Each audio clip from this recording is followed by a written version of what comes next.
আলা উখবিরকুম বিআফসাল আমালিকুম, আমি কি তোমাদেরকে বলে দেব না কোনটি উত্তম আমল? তখন নবীজি বলছেন যে কোনটি উত্তম আমল শুনে রাখো। মিন আন তালকু আদুওয়াকুম ফাতাজরিবু আনাকাহুম ওয়া ইয়াজরিবু আনাকাকুম। আল্লাহ পাক রাসূল বলছেন, এর দুনিয়ার মানুষেরা তোমরা কান খুলে শোনো, তোমাদেরকে জানিয়ে দেওয়া হচ্ছে সবচেয়ে উত্তম আমল কোনটা। জিহাদের ময়দানে যদি লড়াই করতে যাও, কাফির যদি সুযোগ পায় তো তোমার কাঁধে মেরে দেয়, তুমি যদি সুযোগ পাও তো তারাও তোমাকে কাঁধে মেরে দেয়। কিন্তু শুনে রাখো, জিহাদের ময়দানে লড়াই করা, শহীদ হয়ে যাওয়া, কাউকে মার্ডার করে দেওয়া, অমুসলিমদেরকে হত্যা করে দেওয়া, কিংবা অমুসলিমের হাতে হত্যা হয়ে যাওয়া, মারেন তো শহীদ, আর মরলেও আপনি শহীদ, যদি আপনার লিল্লাহিয়াতের শহীদ কাজটা হয়। কেমন কেমন তা আপনাকে বুঝিয়ে দিচ্ছি। কিভাবে শহীদ? বদরের প্রান্তে তিনটা পালোহান নেমেছিল। পালোহান তিনটার নাম বলি: আলী, হামজা, ওবায়দা বিন হারিস। বুঝতে পারছেন তো? তিনটা পালোহান নেমেছিল। এই উত্তম আমল বুঝাতে গিয়ে আমাকে এই কথাটা টানতে হচ্ছে। নবীজি বলছেন, তোমাদেরকে কি আমি উত্তম আমল বলে দিব না? কত জ্ঞানের কথা, হাদিসটা আপনি নেন। তখন বলছে যে কি, আলী, হামজা, ওবায়দা বিন হারিস। তা আলীও লড়াই করলো, লড়াই করতে করতে করতে করতে একটা কাফেরকে কাতাল করে দোজখ পাঠিয়ে দিল। আবার লড়াই হচ্ছে আপনার জন্য হামজার সাথে, আবার হামজা লড়াই করতে করতে তাকে কাতাল করে তাকে দোজখ পাঠিয়ে দিল। কিন্তু যেটা ওবায়দা বিন হারিস ভিড়েছে লড়াই করতে, ওর আপনার যেন তার নসিবে বড় পালোহানটা মিলেছে। ওই পালোহান সুযোগ পেয়ে ওবায়দা বিন হারিসের কাঁধে মেরে দেয়। আর যেমনই কাঁধে মেরে দেওয়া, ওবায়দা বিন হারিস কিন্তু পড়ে গেল। আর যখনই পড়লো, ওখান থেকে উঠিয়ে আল্লাহ রাসূলের কাছে নিয়ে আসলো কাকে? ওবায়দা বিন হারিসকে। নবীজি নিজে এক লোটা পানি নিয়ে ওই ওবায়দা বিন হারিসের মুখটাকে ধৌত করে দিলেন। শরীরে যে ধুলাগুলিন লেগেছিল ওই ধুলাগুলিনকে ঝেড়ে দিলেন। আর ওবায়দা বিন হারিসকে নবীজিকে ওবায়দা বিন হারিস বলছেন, নবীজি গো, আপনি আমাকে একটা কথা বলেন তো, একটা কাফেরের সাথে আমার লড়াই করে আমি যেন তাকে কাতাল করে দোজখ পাঠিয়ে দিয়েছি আল্লাহ পাকের রাসূল, আপনি বলেন তো আমি কি শহীদের দরজাটা পেয়েছি কিনা? নবীজি বললেন, ওবায়দা বিন হারিস রে, অবশ্যই তুমি ইসলামের জন্য, দ্বীনকে বাঁচানোর জন্য, কোরআনকে বাঁচানোর জন্য তুমি যে লড়াই করেছো, তুমি শুনে রাখো, তুমি শহীদের মর্যাদাটা পেয়ে গিয়েছো। নবীজি বলছেন, যখনই আল্লাহ পাকের রাসূল এই কথাটা বললেন, ওবায়দা বিন হারিস একটু মুচকি টানা হাসলেন। আর হাসার পরে ওবায়দা বিন হারিস দুনিয়া থেকে বিদায় হলেন। একবার বলে ইন্না লিল্লাহ। নবীজি বলছেন, শহীদ হয়ে যাওয়া, ইসলামের পথে লড়াই করে মরে যাওয়া, তারপরও এর চাইতে উত্তম আমল। আল্লাহু আকবার। আচ্ছা বলেন তো, কিয়ামতের দিন সব চাইতে মর্যাদা কার বেশি হবে? না তো শহীদের? নাকি আলেম ভাই? শহীদের মর্যাদা বেশি হবে। ওরা বিনা হিসাবে জান্নাত যাবে, তাদের কোনো হিসাবই হবে না। তো নবীজি বলছেন যে তার চাইতে উত্তম আমল আছে। আল্লাহু আকবার। আচ্ছা আপনারা বলেন তো, উত্তম আমলটা শিখবেন না শিখবেন না? হ্যাঁ না বলেন তো। আপনার বিরক্ত লাগছে নাকি? হ্যাঁ, শুনে যান। হাদিস কোরআনের কথা শুনুন, কি শুনবেন বলেন? হ্যাঁ, কথাগুলিকে আমল শুনে আমল করার চেষ্টা করুন। কি বলতে চাইছি? বলছে তার চাইতে উত্তম আমল। আল্লাহু আকবার। তার চাইতে উত্তম আমল কি? এবার নবীজি বলছেন, শুনে রাখো, আল্লাহ পাকের রাসূল বলছেন, মিন আনতাল আদুওয়াকুম ফাতাজরিবু আনাকাহুম ওয়াজরিবু আনাকাকুম। তোমরা যেমন তাদের গর্দানকে উড়িয়ে থাকো, তারাও তোমাদের গর্দানকে উড়িয়ে থাকে। আল্লাহ পাকের রাসূল বললেন যে তার চাইতে উত্তম আমল। উত্তম আমলটা কি? একটা মানুষ যদি চায়ের দোকানে বসে বসে ভদর ভদর করে গল্প না করে, তোমার বয়সটা এখন পর্যন্ত 30 হয়েছে, তোমার বয়সটা এখন পর্যন্ত 25 হয়েছে, তোমার বয়সটা 20 হয়েছে, কিংবা তোমার বয়স তুমি এক কথায় তুমি হয়ে গিয়েছো, তুমি যৌবন পেয়ে গিয়েছো, সাবালক হয়ে গিয়েছো, তোমার প্রতি নামাজ ফরজ হয়ে গিয়েছে, যুবক তুমি কান খুলে শোনো, তুমি ওই চায়ের দোকানে ভদর ভদর করে না গল্প করে, বুড়ো মানুষ তুমি চায়ের দোকানে দাঁড়িয়ে পড়ে স্ট্যান্ডে ভদর ভদর করে গল্প না করে নবীজি আমার বলছেন শুনে রাখো, যদি তুমি কি করো বাড়িতে বসে বসে কিংবা মসজিদে বসে বসে তুমি যদি কি করো আল্লাহর জিকির আজকার করো, সুবহানাল্লাহ, আলহামদুলিল্লাহ, আস্তাগফিরুল্লাহ, লা ইলাহা ইল্লা আনতা সুবহানাকা ইন্নী কুনতু মিনাজ জালিমিন, আস্তাগফিরুল্লাহাল্লাযী লা ইলাহা ইল্লা হুয়াল হাইয়ুল কাইয়্যুম ওয়া আতুবু ইলাইহি, এই সুবহানাল্লাহ, আলহামদুলিল্লাহ, আস্তাগফিরুল্লাহ,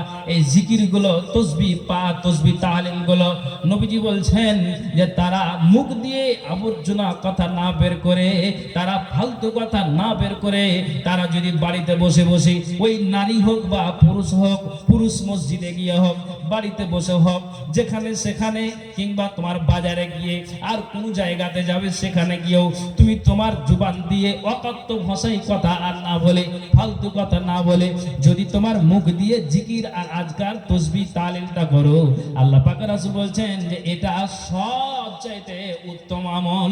একবার জোরে বলুন সুবহানাল্লাহ। জি, তখন আমি এই হাদিসটা কেন নিয়ে আসলাম, আল্লাহ পাক রাসূলকে একজন বলছেন, নবীজি গো আপনি আমার তো বয়সটা দেখতে পাচ্ছেন যে আমি বয়সের ঘরে নুজ্জ হয়ে গিয়েছি, তো আপনি আমাকে এমন কিছু আমলের কথা বলে দিন যাতে করে আমি ওই আমলটা বসে বসে করতে পারি। তখন আল্লাহ পাক রাসূল কি জবাব দিলেন, কালা লিসান কারাতাবান বিযিকিরিল্লাহ।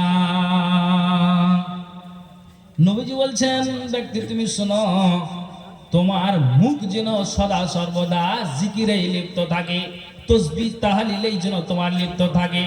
কেননা তখন ওই ব্যক্তি নবীজিকে বলছেন, আল্লাহ পাকের রাসূল গো আপনি যে কথাটা আমাকে শোনালেন, ওই কথাটা শোনার পরে আমার মগজে জ্ঞান এলো, আমার মগজে কথাটা উঠে গেল। আমি যদি জিকির করি, তাসবিহ তাহলিল করি, তাহলে কিয়ামতের দিন আমার মুখ জাহান্নামে যাবে না। নবীজি গো আপনি আমাকে বললেন যতদিন আমি বেঁচে থাকবো আপনার কথাটা আমি আমল করে যাব, আপনার এই কথাটা আমার জ্ঞান আসলো, আমি মগজে কথাটাকে উঠিয়ে নিলাম। তা আপনার কখন মগজে উঠবে?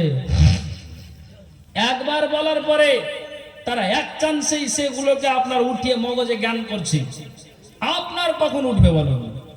আমি এটাই তো বুঝাইতে চাইছি, আমি এটাই তো আপনাদেরকে বলতে চাইছি যে আপনার কখন মগজে উঠবে। এই জন্য আল্লাহ তাআলা কোরআনে কি বলছেন শুনো, ওয়া কুল্লান নাকুসসু আলাইকা মিন আম্বাইর রাসূল মা নুসাব্বিতু বিহি ফুআদাক ওয়া জাআকা ফি হাযিহিল হক ওয়া মাউইদাতু ওয়া যিকরা লিল মুমিনিন। রাসূলদের যে সব সংবাদ সমূহ আমি তোমার কাছে বর্ণনা করলাম, এর দ্বারা আমি তোমার দিলকে মজবুত করছি, এতে থেকে তুমি প্রকৃত সত্যের জ্ঞান লাভ করবে, আর মুমিনদের জন্য এটা উপদেশ ও স্মরণ। তাহলে তারা একবার করে শোনার পরে বা রাসূল কিছু বর্ণনা দেওয়ার পরে তারা জ্ঞান করত যে এটা ঠিক, এটা বেঠিক, এই আমলটা করতে গেলে আমার ঠিক আছে। তা আমি আপনাকে বলছি যে আপনার জ্ঞানটা কখন উঠবে? জি, মা আয়েশা রাদিয়াল্লাহু তাআলা আনহা, উনি জঙ্গে জামালের যুদ্ধের দিন উটের উপরে সওয়ার হয়ে, মা আয়েশা আন ইয়ামিনিহি কাতলা ওয়া আন ইয়াসারিহি কাতলা, ওই জঙ্গে জামালের যুদ্ধতে তিনি ডান দিকে তাকায় আর বাম দিকে তাকায়, আর দেখে আপনার যেন যেগুলো লোক মার্ডার হয়ে পড়ে আছে সেইগুলোর দিকে আপনার একবার ডান দিকে তাকাচ্ছে, একবার বাম দিকে তাকাচ্ছে। কে? না তো মা আয়েশা। কে এটা? এটা আল্লাহ রাসূলের বিবি। আর কে? না তো আবু বকরের এটা মেয়ে, আব্দুর রহমানের বোন। তো এই আয়েশা তখন এইভাবে যখন দেখছেন, তখন আম্মার বিন ইয়াসার তখন বলছেন, আয়েশা তুমি কি সূরা আহজাবটাকে খুলে দেখেছো? ভালো করে শুনবেন, এই মা বোন কান খুলে শুনেন। আয়েশা তুমি কি সূরা আহজাবটাকে খুলে দেখেছো? তখন আয়েশা কি বলছেন জানেন? সূরা আহজাবকে খুলে দেখবো তার মানে? বলছে হ্যাঁ আমি তোমাকে বলছি যে সূরা আহজাবকে তুমি খুলে দেখেছো। তখন আবার আয়েশা বলছেন যে সূরা আহজাবকে খুলে দেখবো তার মানে? বলছে হ্যাঁ তুমি সূরা আহজাবকে খুলে দেখো গা। এইভাবে কে পারমিশন দিয়েছে যে একটা নারী রাস্তা থেকে বাড়ি থেকে বের হয়ে এইভাবে তারা আপনার জন্য রাস্তাতে চলবে আর ঘুরবে আর ফিরবে? তুমি নবীর বিবি, তুমি দেখেছো সূরা আহজাবকে খুলে? ওই জায়গাটা আয়েশা কিছু পারোয়া করেনি কথা। বাড়ি ফিরে এসে আয়েশা একদিন ওই সূরা আহজাবকে খুলে তিনি পড়তে আরম্ভ করে দিয়েছেন শুরু থেকে। মা বোন কান খুলে শুনবেন, এখানে জ্ঞানের কথা আছে। তো কি বলছেন? আয়েশা পড়তে পড়তে পড়তে পড়তে তিনি যখন এই আয়াতটা আসলেন, আয়াতটা হলো এই ওয়াকারনা ফি বুয়ুতিকুন্না ওয়ালা তাবাররাজনা তাবাররুজাল জাহিলিয়াতিল উলা। আয়েশা যে এই আয়াতটাকে তিনি পড়লেন, তো পড়ার পরে তিনি আর না আগে বাড়ছেন না, তিনি আর পিছনে বাড়তে যা এগাচ্ছেন। আয়েশা আর আগে বাড়তে পারেন না, আবার ওই আয়াতটাকে একবার দুইবার তিনবার করে পড়ছেন। ওয়াকারনা ফি বুয়ুতিকুন্না ওয়ালা তাবাররাজনা তাবাররুজাল জাহিলিয়াতিল উলা। আয়েশা ওই আয়াতটাকে পড়ার পরে তিনি মনে মনে চিন্তা করলেন, আল্লাহ আম্মার বিন ইয়াসার যে বলেছেন যে আয়েশা রে তুমি সূরা আহজাবকে খুলে দেখেছো, এইভাবে নারীরা কেন রাস্তাতে বের হবে, কেন বাজারে যাবে, কেন মাঠে যাবে, কেন ঘাটে যাবে? আয়েশা শোনো, এই জন্য তোমাকে কড়া করে বলা হয়েছে। তখন আয়েশা বলছেন যে আমার যাওয়াটা এটা বড্ড অন্যায় হয়েছে, আমার যাওয়াটা এটা অন্যায় হয়েছে, এটা আমার ভুল হয়েছে। আয়েশা একবার গেলেন আর নিজেকে তিনি সিলিন্ডার হয়ে গেলেন, তিনি সংযত হয়ে গেলেন, এটা আমার অন্যায় হয়েছে। এইভাবে বিনা পারমিশনে আপনার ওই জায়গাতে যাওয়া, এটা আমার জন্য আমার দ্বারা দিয়ে আমার জ্ঞান বলছে আমার ঠিক হয়নি। তার আয়েশা একবার গেলেন আর যাওয়ার পরে তার মগজে এই কথাটা উঠে গেল, এটা আমার ভুল হয়েছে, এটা আমার অন্যায় হয়েছে, আমি আর দ্বিতীয়বার এইভাবে কোনদিন আর যাব না। জি, আয়াতটা পড়ার পরে আয়েশার চোখ দিয়ে জল বয়ে গিয়েছিল।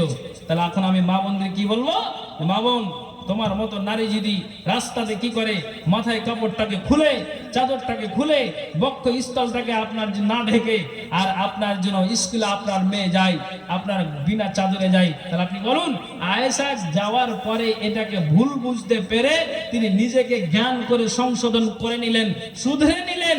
তা আপনি তো হাজার দিন আর আপনার প্রতিদিন জুমা বা আপনার জালসা বা এমনি বৈঠকে আলোচনা তো আপনারা শুনতে পান, বা নিজে নিজে একটা বাংলা বই পুস্তক পড়ে পড়ে তা আপনি নিজেকে আপনি জ্ঞানটাকে সংগ্রহ করে নিতে পারেন। তাহলে আয়েশা এক চান্সে যাওয়ার পরে তার মগজে এই কথা উঠে গেল, আপনার কখন উঠবে? কখন উঠবে? এই ইতিহাস শুনে আপনার আপনার মগজে কখন উঠবে? আয়েশা একবার যাওয়ার পরে নিজেকে সিলিন্ডার, আপনি কখন সিলিন্ডার হবেন? মগজে আপনার কখন কথাটা উঠবে? আল্লাহ তাআলা নিজেই কোরআনে বলছেন যে নবী শুনে রাখো, এই পূর্বের ইতিহাসকে শোনাচ্ছি এই জন্য যে শুনো, তোমার দিলকে তুমি মজবুত করবে, আর এতে থেকে তুমি প্রকৃত সত্যের জ্ঞান লাভ করবে। আর আল্লাহ তাআলা কি বললেন? ওয়া মাউইযাতু ওয়া যিকরা লিল মুমিনিন, আর এটা মুমিনদের জন্য উপদেশ ও স্মরণ। কি বুঝতে পারলেন? এটা মুমিনদের জন্য উপদেশ ও স্মরণ। তাহলে মা বোন, ওই আয়েশাকে দেখে আপনাকে ফলো করে নিতে হবে, আপনাকে জ্ঞান করতে হবে। আমি আজকে এটাই বোঝাতে চাইছি। জি, তাহলে পুরুষ বাবা ও ভাইয়েরা, আপনাকেও এই কথাকে মগজে উঠিয়ে নিতে হবে। কি মগজে উঠাতে হবে? ভালো করে শুনবেন। হযরত উমর রাদিয়াল্লাহু তাআলা আনহু উনি কি বলছেন জানেন? উনি বলছেন, যখন আমি বাবার আন্ডারে ছিলাম, বাবার আয়ত্তে ছিলাম, আমার বাবা মূর্তি পূজা করতে বেশি ভালোবাসতো, তো আমিও নিজ হাতে একটা প্রতিমাকে তৈরি করলাম, কাদাকে নিয়ে মাটিকে নিয়ে এটা সুন্দর করে পুতুলকে বানালাম। সঙ্গী সাথীরা তারা বানালো এটা কখন? না তো ইসলাম গ্রহণ করার আগে। তখন উমর বলছেন যে যেই প্রতিমাকে সুন্দর করে খাড়ো করে দিয়ে দাঁড় করে দিয়ে তার সামনে মাথাটাকে নুইয়ে দেওয়া হলো, আর বলা হলো এই ঈশ্বর, এই আমাদের খোদা, এই আমাদের লাত, এই আমাদের মানাত। শুনে রাখো, যে যেটা আপনার পুজোকে মানে তাদের নাম ধরে বলে যে আমাদের জীবনের ভুলকে ক্ষমা করে দাও, জীবনে আমাদেরকে গরিব আছি আমাদেরকে ধনী বানিয়ে দাও। তারা সবাই এইভাবে তারা নিজের হাতটাকে জোড় করে তারা এই কথা বলে। এবার আপনাকে আমি বুঝাই যে যেই 10 মিনিট আগে ওই পুতুলকে সামনে খাড়ো করে দিয়ে মাথাটাকে নত করলো, কিন্তু আবার ওই 10 মিনিট পরে আবার ওই পুতুলগুলোকে আবার ওই মূর্তি পূজাদেরকে আছাড় দিয়ে দিয়ে ভেঙে ফেলে দিল। উমর বলছেন এটা কেমন ধর্ম রে বাবা, যাকে আমরা খোদা বলে মানলাম আবার তাকে আছাড় দিয়ে ফেলে দেওয়া হলো, এটা আমাকে কেমন লাগছে, এটা আমার জ্ঞানে ধরে না। নবীজি বলে দিয়েছেন আল্লাহ মক্কাতে দুটা পালোহান আছে, একটা নাম উমর আর একটা নাম আবু জাহাল। আল্লাহ এই দুইটা পালোয়ানের ভিতরে যাকে তোমাকে ভালো লাগে তুমি দুইটা পালোয়ানের ভিতরে একটাকে আল্লাহ ফিরিয়ে দাও। নবীজি দোয়া করেছিলেন আল্লাহুম্মা আইজ্জাল ইসলামা বিআহাব্বির রাজুলাইনি ইলাইকা বিউমর ইবনুল খাত্তাব আও বিআবি জাহাল বিন হিশাম। মাবুদ রে আমার দুইটা পালোয়ান আছে, একটা নাম উমর আর একটা নাম আবু জাহাল। আল্লাহ এই দুইটা পালোয়ানের ভিতরে যাকে তোমাকে ভালো লাগবে তুমি আল্লাহ ফিরিয়ে দাও, হয় উমরকে দাও না হয় তুমি আবু জাহালকে দাও। আল্লাহ তাআলা হযরত উমরকে কবুল করেছিলেন। একবার জোরে বলুন তো সুবহানাল্লাহ। কিন্তু আমি আপনাকে যেটা বুঝাতে চাইছি খুব কান খুলে শুনবেন তো। উমর যখন মুসলমান হলেন, এবার আমি আপনাকে কোনটা বুঝাতে চাইছি।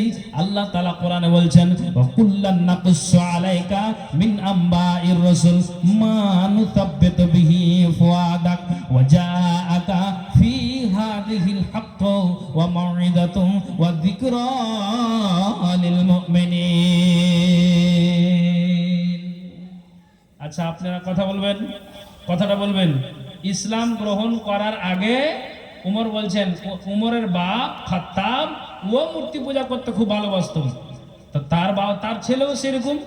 তো বলছে যে যখন এরকম দেখলাম যে যাকে খোদা বলে দাবি করি 10 মিনিট পরে ওকে আছাড় দিয়ে ফেলে দেওয়া হচ্ছে, তখন উমর বলছে যে নবীর বদৌলতে নবীজির দোয়াতে আমি ইসলাম গ্রহণ করলাম। আমি এখন আপনাকে কি বুঝাবো? তো উমরের কথাতে আপনি জবাব দিবেন? হ্যাঁ জবাব দেন। উমর তখন নিজে বলছেন কি দেখেন, যখনই ইসলাম গ্রহণ করলো তখন এবার উমর বলছেন আল্লাহ এতদিন যা ছিলাম কোন ধর্মতে ছিলাম, আল্লাহ কি কাজ করেছি, আল্লাহ কত গুনাহ করেছি, আল্লাহ কত শিরিক করেছি, আল্লাহ বড় বড় পাপ করেছি। আল্লাহ কে বলছেন? উমর। আল্লাহ গো আল্লাহ তোমার কোরআনকে মেনেছি, নবীজির দিনকে মেনেছি, আল্লাহ আখিরাতকে বিশ্বাস করলাম, কবরে আযাব হবে যদি সঠিক আমল না হয়। আল্লাহ আল্লাহ তোমার কাছে অ্যাপ্লিকেশন জানাই, ইসলাম গ্রহণ করার পরে আমি জ্ঞান করে নিলাম যতদিন আল্লাহ তুমি বাঁচিয়ে রাখবে আমি আমার জীবনে সমস্ত কিছু আমলকে আমি করে যাব। আল্লাহ তোমার যা বিধান আছে, রসুলের যা বিধান আছে, আমি টোটাল কথাকে একজোট করে আমি মেনে নিব। তখন উমর বলছেন যে আমি ইসলাম গ্রহণ করার পরে আমি আমার দিনটাকে আমল দিয়ে সাজাতে লাগলাম। কেমন আমল দিয়ে সাজাতে লাগলাম?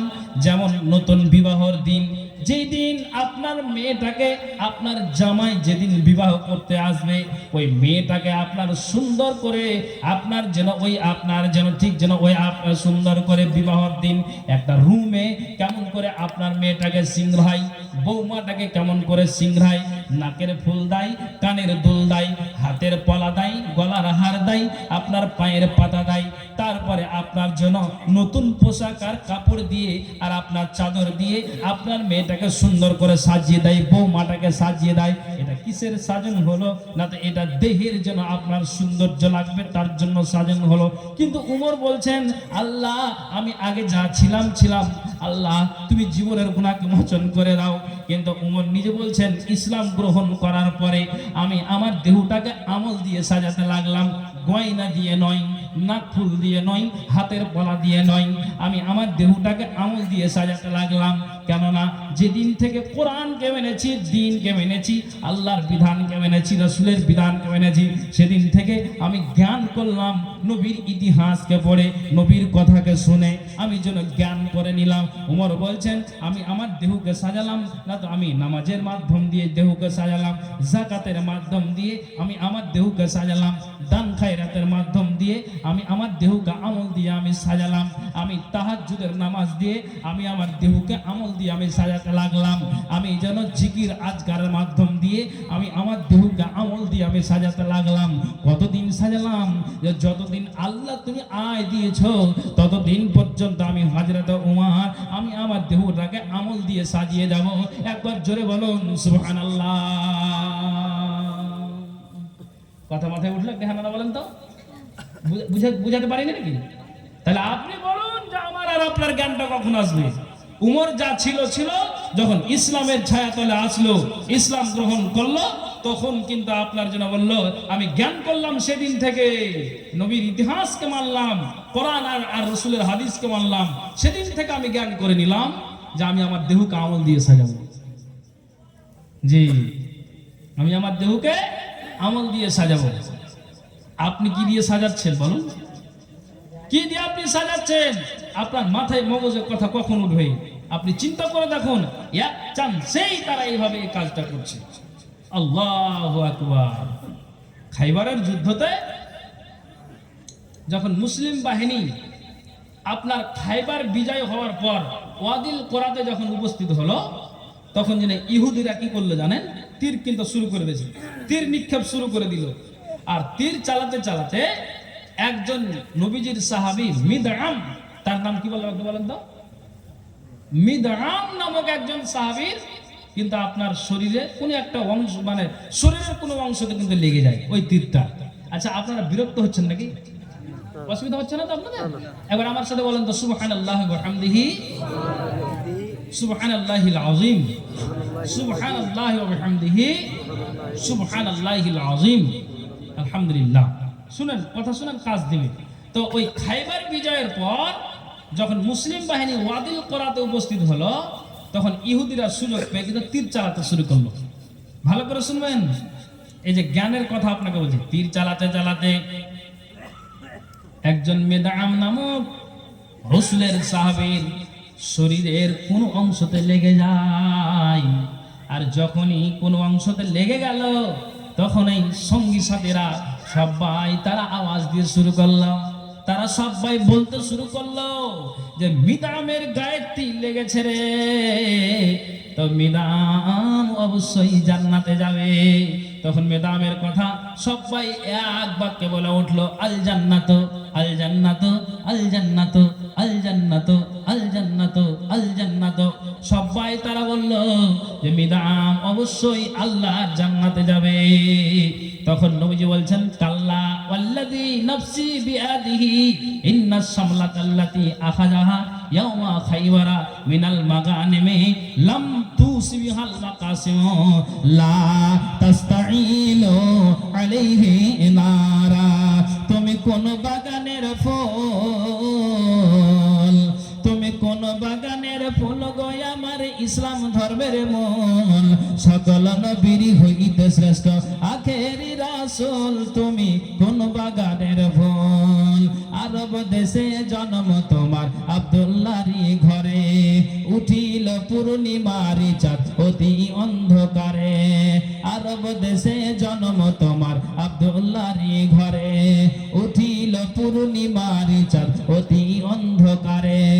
আলোকিত হইল মাতা মা আমিনার কুল, তুমি কোন বাগানের ফল, তুমি কোন বাগানের ফল গো আমার ইসলাম ধর্মের মূল, সকল নবীর হইতে শ্রেষ্ঠ আখেরি রাসূল, তুমি কোন বাগানের ফল।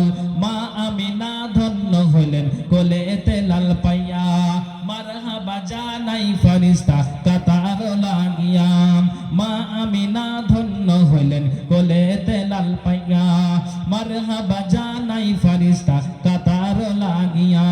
মধুর সুরে গান গাইতেন মনেরি বুলবুল, তুমি কোন বাগানের ফল, তুমি কোন বাগানের ফল গো আমার ইসলাম ধর্মের মূল, সকল নবীর হইতে শ্রেষ্ঠ আখেরি রাসূল, তুমি কোন বাগানের ফল। দো জাহানের বাদশা নবী পাইয়া সুখবর, নূর ফেরেশতা আসলেন ভাবে মা আমিনার ঘর। দো জাহানের বাদশা নবী পাইয়া সুখবর, নূর ফেরেশতা আসলেন ভাবে মা আমিনার ঘর। বেহেশতেরই সংবাদ পেলেন মুহাম্মদ রাসূল, তুমি কোন ইসলাম ধর্মের মূল, সকল নবীর হইতে শ্রেষ্ঠ আখেরি রাসূল, তুমি কোন বাগানের ফল। হিজরত করতে বাধ্য হলেন রাতের অন্ধকারে, দুঃখ লইয়া গেলেন তিনি মদিনার শহরে। হিজরত করতে বাধ্য হলেন রাতের অন্ধকারে, দুঃখ লইয়া গেলেন তিনি মদিনার শহরে। মদিনাতে বাজিয়া উঠল ইসলামের ঢোল, তুমি কোন বাগানের ফল, তুমি কোন বাগানের ফল গো আমার ইসলাম ধর্মের মূল, সকল নবীর হইতে শ্রেষ্ঠ আখেরি রাসূল, তুমি কোন বাগানের ফল। ভাইজান, সেই নবীর আমরা উম্মাহ। তো যখন সবাই সঙ্গী সাথীরা এক বাক্য বলল কি যে এই মিদআমের গায়ে ইহুদি তীর নিক্ষেপ করেছে, তো অবশ্যই এই মিদআম নামক সাহাবীটা আল্লাহর জান্নাতে যাবে। সবাই সঙ্গী সাথীরা যতজন সাহাবীরা উপস্থিত ছিলেন, তার সাথী বন্ধুরা সবাই বলছেন যে না, এ অবশ্যই অবশ্যই এ জান্নাতে যাবে। নবীজি কি জবাব দিলেন জানেন? কাল্লা, কখনো নয়। এই লোকটা, এই সাহাবীটা, আল্লাহর বান্দাটা কুসমিন কালে জান্নাত যাবে না। কেন জান্নাত যাবে না?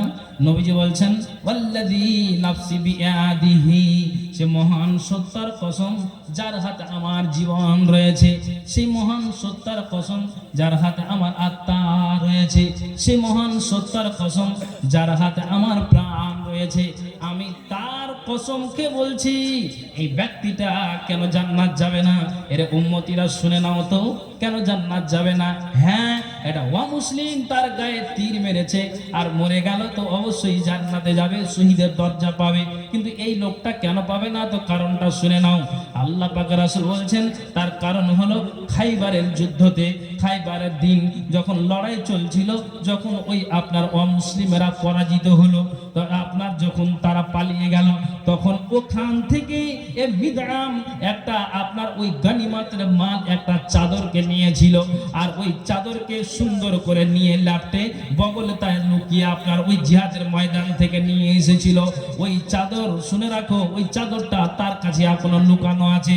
আমাকে জিবরাইল বলে গিয়েছে, শুনে রাখো, ওই মিদআম নামক সাহাবীটা ওই গনিমতের মাল বন্টন করার পূর্বে ওই চাদরটাকে নিয়ে আপনার বাড়ি চলে এসেছিল। আমাকে জিবরাইল বলে গিয়েছিল, শুনে রাখো, এই যে চুপে চাপে ওই গনিমতের মালকে নিয়ে নেওয়া, ওই জন্য নবীজি বলছেন যে ওই চাদরটা তার গায়ে কিয়ামতের দিন আগুন হয়ে জ্বলবে, মিদআম কোনোদিন জান্নাত যেতে পারে না। সঙ্গে সঙ্গে তখন ওই নবীজির সাহাবীরা যতজন ছিলেন, তখন সবাই কি করলেন, তো যার কাছে তখন কাউরির কাছে জুতা ছিল, কাউরির জুতার ফিতা ছিল, ওইগুলো আল্লাহ রাসূলের কাছে জমা করে দিলেন। নবীজি বলছেন সেরা কুন আও সেরা কান মিন নার, এগুলো জুতা ছিল তোমাদের আগুনের জুতা, এই ফিতা ছিল আগুনের জুতা, এই আগুনের ফিতা। কেননা ওই সঙ্গে সঙ্গে সাহাবীরা বলছেন নবীজি গো, আপনি ওই মিদআমের কথাটা বললেন, আর কথাটা বলার পরে আমার যেন মগজে উঠে গেল, এটা আমাদের অন্যায় হয়েছে।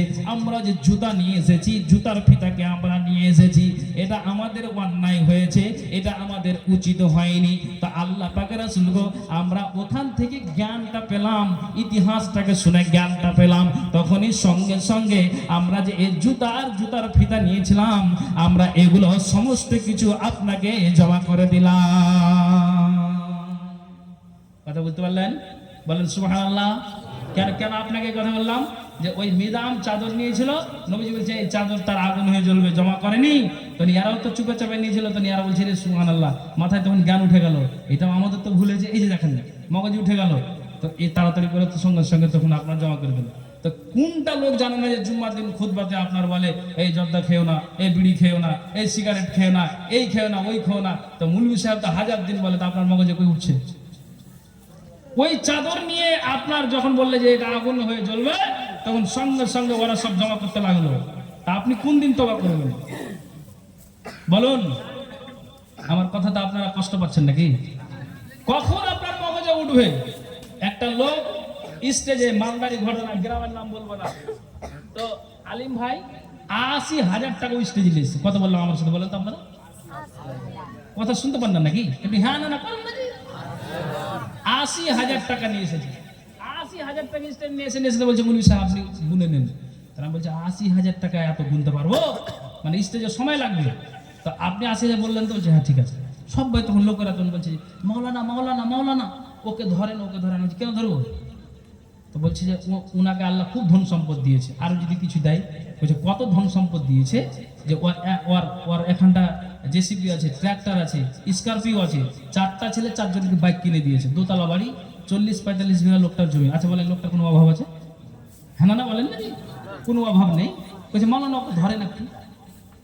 ও টাকা দিয়ে চলে যাওয়ার পরে যখন ওই লাইটটার কাছে গিয়েছে, ওই বাসটার কাছে, তখন ওকে কিন্তু আবার ওকে ঘুরিয়ে ডাকছে যে আপনি শুনেন, ঘুরিয়ে ডাকছে যে আপনি শুনেন। তখন আসলো, আসার পরে বলছে যে আপনি 80,000 টাকা তো দিলেন, তো আপনি আর 20,000 টাকা দিয়ে 1 লক্ষ করে দেন না। তো এটা কথা যেমনই বলেছি বললে হ্যাঁ, তখন উনি বলছেন যে জান আমি দিয়ে দিলাম। আমি বলছি আলহামদুলিল্লাহ, সত্যি গো, আপনি বলা মাত্র আপনি 20,000 টাকা দিয়ে দিলেন। তখন চলে গেল। চলে যাওয়ার পরে আবার যখন ওই বাসটা পার হয়েছে, তখন আবার ঘুরিয়ে ডাকছে আপনি শুনেন। তখন বলছি যে মনে হয় আবার কিছু দাবি করবেন। আমি বলছি দাবি করবেন, আপনি আসেন এখানে আসেন। 1 পা 2 পা করে যদি ভয় আসলো, তো ওর মন যে মৌলভী সাহেব আরো কিছু চাইবে। আমি বলছি চাইবো না, আপনি এখানে আসেন, আপনি হাতটা বাড়ান তো মুসাফা করো, আপনার দানে আমি খুশি হয়ে গেছি।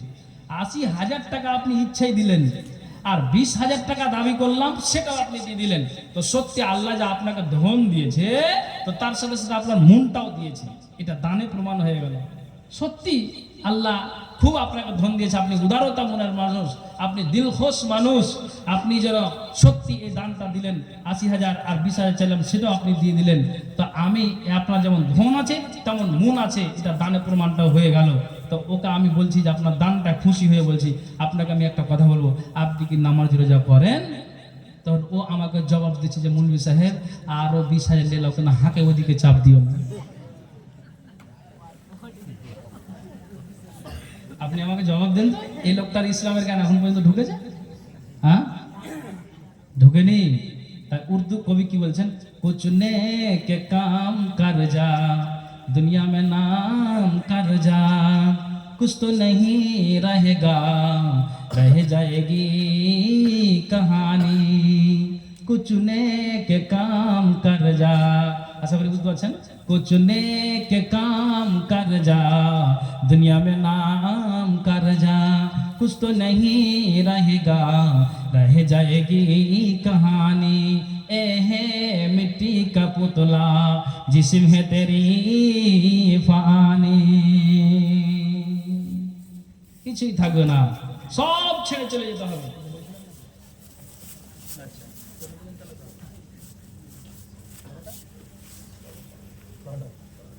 আচ্ছা, তো আমি আপনাকে বলছি কি যে এই লোকটার জ্ঞান তাহলে কখন উঠবে? আপনি বলুন। আপনাকেই বলছি যে আমাদের মগজে এই কথা কখন উঠবে? তারা এক চান্সে শোনার পরে তারা আপনার জ্ঞান করে নিত। আমার আর আপনার কখন বিবেক উঠবে? আমি এটাই বুঝাতে চাইছি। হায়রে মুসলমান, একটু চিন্তা করে দেখুন। আপনি দেখুন তো আমাদের পরিস্থিতি, অবস্থাটা আমাদের কি হচ্ছে। এটাই আমি আপনাদেরকে বুঝাতে চাইছি। মক্কার লোকেরা আল্লাহ পাকের রাসূলের জন্য তারা ইয়ামান দেশে গেল এই নবীর বিরুদ্ধে নালিশ করতে। কোথায় গেল জি ভাই? ইয়ামান দেশে। ইয়ামান দেশে একটা কবিরাজ ছিল, খুব বড় কবিরাজ। আপনাকে ইসলামের ইতিহাস শোনাচ্ছি আমি ফালতু কথা এখনো বলিনি, আর বলবো না, এটা আমার অভ্যাস নেই। হ্যাঁ, তবে উদাহরণের মাধ্যমে কিছু কথা আমি বলছি, এটা বেয়াদবি মাফ করবেন, বুঝাবার জন্য বলছি। তো ওই ইয়ামান দেশে গেল, তো তার নাম হচ্ছে, কবিরাজটার নাম হচ্ছে জেমাদুল আজদি। বিশাল কবিরাজ। ইরাক, ইরান, আফগানিস্তান, আপনার হাইল্যান্ড, থাইল্যান্ড, নিউজিল্যান্ড, যতগুলি না আপনার দেশ আছে আরব, আপনার সৌদি আরব থেকে আরো দেশগুলো থেকে ওই জেমাদুল আজদির কাছে যেত। ওর মানে এমন একটা মানে আল্লাহ তাআলা জজ দিয়েছিলেন। তো বলছে ও পানি তাল পড়া দিতে গেলেই, ঝাড়ফুঁক করতে গেলেই, আপনার শরীরে যত কিছু অসুখ থাকুক না কেন, ওই ঝাড়ফুঁক আর পানি আর তেল পড়া দিতে গেলেই ভালো হয়ে যাবে। তখন এই মক্কার লোকেরা গিয়ে নালিশ করেছে নবীর উপরে। কি নালিশ করেছে জানেন? আপনাকে ইতিহাস শুনেছি ইসলামের। বলছে জেমাদুল আজদি ভাই, আপনি এমন একটা কবিরাজ যে আপনার দ্বারা দিয়ে দিয়ে কাউরির শরীরে যদি জিন সওয়ার হয়ে যায় আপনি ভালো করে দিতে পারেন। তা আমাদের মক্কাতে এমন একটা পাগলা এসেছে, নাউজুবিল্লাহ বলুন, না পাগলা কাকে বললো? নবীকে বলল। এমন একটা পাগলা এসেছে লোককে যাহা তাহা বলে বেড়াই। তা আপনি যদি আমরা যতগুলি দেশ গেলাম, কবিরাজের কাছে গেলাম, ডাক্তারের কাছে গেলাম, কেউ তাকে ভালো করতে পারলো না। তোমার কাছে আফগানিস্তানের লোক আছে, তোমার কাছে ওমানের লোক আছে, তোমার কাছে ইরাকের লোক আছে, ইরানের লোক আছে, দুবাইয়ের লোক আছে, সৌদি আরব থেকে আসে। মানে তোমার হাতে যশ আছে, ভালো যদি করতে পারো তো নবীকে তুমি ভালো করতে পারবে। অতএব তোমাকে দেখেছি, তোমাকে আনতে এসেছি, তুমি চলো আর গিয়ে তুমি নবীর ব্যাপারটা দেখো। আমাদের ওই পাগলা লোকটাকে দেখো, ভালো করে দাও, লোককে যাহা তাহা বলে বেড়াই। ভালো করে শুনবেন। এই যে দেখেন জ্ঞানটা কি করে হচ্ছে। তখন বলছে যে ঠিক আছে, ও ঠাট বাট করে, হ্যাঁ দুনিয়ার লোক ভালো হচ্ছে আর মোহাম্মদ ভালো হবে না, তার মানে তো যাও, ভালো করতে যাও না তুমি। তখন এবার জামাতুল আজ দিয়ে এসছে, এসে আল্লাহ রসুলের সামনে যেভাবে নবীজি বসে আছেন ওই সামনে ঠিক আপনার জামাতুল আজ দিয়ে এসে বসেছে। এসে নবীজিকে বলছেন, আল্লাহ পাকের রসুল গো, আমি জামাতুল আজদি ইয়ামানের অধিবাসী, আপনার কাছে এসেছি। আপনার বিরুদ্ধে মক্কার লোকেরা নালিশ করেছে, তার জন্য এসেছি। আপনার শরীরে যদি কোনো রোগ থাকে তাহলে আপনি আমাকে বলুন। আমি মানুষকে তেল পড়া দিতে গেলে, পানি পড়া দিতে